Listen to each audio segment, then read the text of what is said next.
tanaman tak menjadi, pokok korang layu, stop buang masa dan buang duit. Cubalah Raja Tani dengan ekstrak rumpai laut. Ia sangat organik, sangat bagus dengan tumbuhan tanaman anda. Yang terbukti bantu segarkan pokok.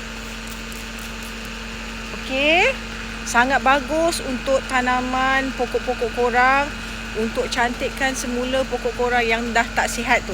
Sangat bagus dan terbukti untuk segarkan pokok dan naikkan hasil. Satu botol 500 ml boleh tahan lama, guna terus sembuh, tak perlu nak bancuh.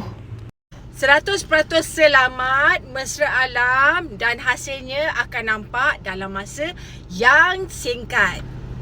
Ramai pengguna yang sangat puas hati setelah menggunakan Raja Tani. Anda bila lagi? Klik sekarang dekat beg kuning. Jangan tunggu korang punya pokok layu baru nak bertindak. Raja Tani, rakan setia tanaman anda.